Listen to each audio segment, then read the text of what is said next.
Well, tomorrow over 1,000 protesters are expected to rally against the Trans-Pacific Partnership Agreement. It's a highly contentious issue, and joining me in the studio now we have the protest organiser, Jen Despar, to explain exactly what this is all about. Jen, welcome to CTV News. Thank you so much for your time. Outline for me your major concerns about this, the TPPA, because in your view, the lack of transparency is the major issue here, isn't it? Or at least one major issue. One major issue, yeah. So it is being kept pretty secret, and we think that makes it very difficult for us to be able to do a proper cost-benefit analysis for the country. But we know that there is the investor-state dispute settlement in it, which is the thing that allows corporations to sue governments, and that in signing this one we would be opening ourselves up to lots of corporations that we know like to use this litigation against governments. And this litigation at the moment is highly contentious. It's going on already in Australia, isn't it, with the Philip Morris Tobacco Company. At the moment they're saying, well, if you want to change your packaging or that's going to stuff up our profits, we're going to sue you. That's another concern that could happen here, isn't it? Absolutely, and there are actually companies who operate in New Zealand at the moment who are suing other countries for other things. So I think it's Veolis who operate the commuter rail system in Auckland. French company are suing Egypt because they dared to raise the minimum wage. And another company, Oceania Pacific, who are a gold mining company who work in Reefton, are suing Ecuador for not getting resource consent to mine in an area where they would have polluted the water. So I'm having absolute trouble as to finding out the good things about this agreement at all. The trouble is we don't know what the good things are because we're not allowed to know. What do you make then of Tim Gross? You may have seen the interview on Q&A about a month or so ago now, and he was asked about similar questions. What about when companies can sue the government? What about the fact that pharmaceutical companies might be able to, the copyright issues will be pushed out and extended, and that's bad for business. That's not only bad, well, not bad for business, bad for consumers. Yes. He said, the government's not that dumb. We're not going to be going down that road. Do you believe him? Well, I think I'm not sure if Tim Grosser is taken in by the dollar signs. So the New Zealand Sustainability Council have had a look at the economic tool that was used to come up with the figures about what New Zealand is potentially likely to earn, and so $5 billion is being bandied around. But the New Zealand Sustainability Council has said that that tool is completely untrustworthy. So I think that there are things, I mean, there would be winners in New Zealand, you know, let's be fair. There are exporters who may find that their markets are increased. However, I think that we need to just have a whole look at all of the effects, a cost-benefit analysis, to see if across the board it's good for New Zealand. In your view, why is this so secretive then? Because I can't understand why it's so...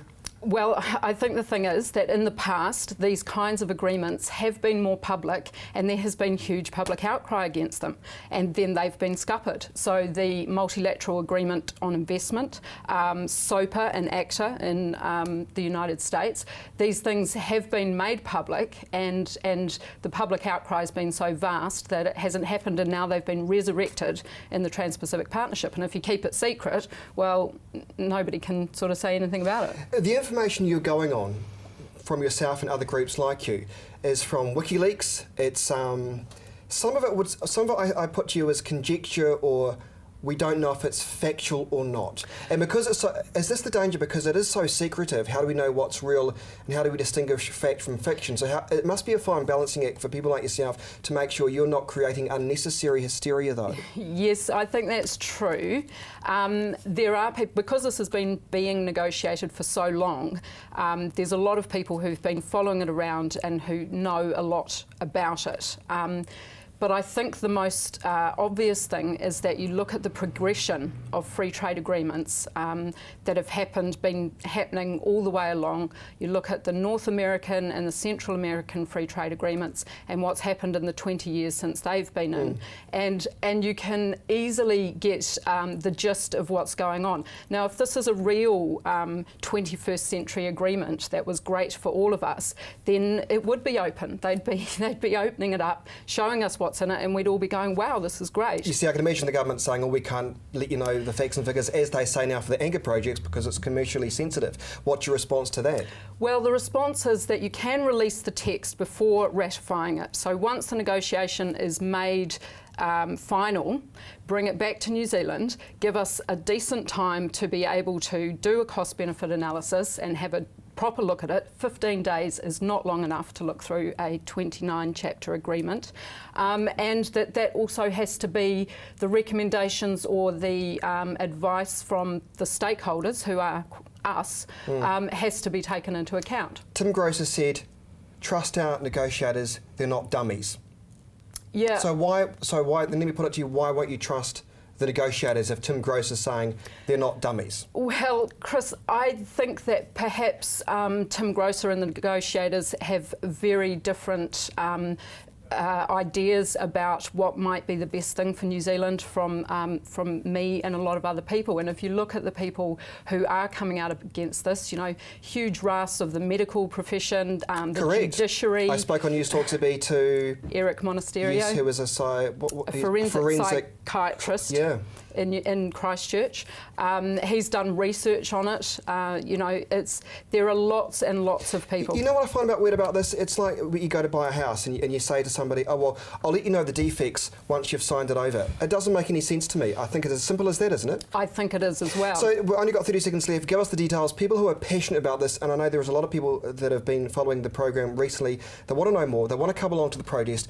Give us the details. So 12:30 tomorrow, Shand Crescent Reserve on Riccarton Road. We'll be marching at 1 up to Hagley Park. We've got a few speakers to tell us a bit more about it, so if you want to learn more about it, that's the place to come. And then we'll have a bit of dancing, of course, for what if it's a revolution without dancing. And if you want to find more, nice. it's ourfuture.org.nz has heaps and heaps of information. You know what I like about you? I like your passion. And thanks you. for coming into CTV News tonight. Thank you and I very wish you much all for the best having for me. tomorrow.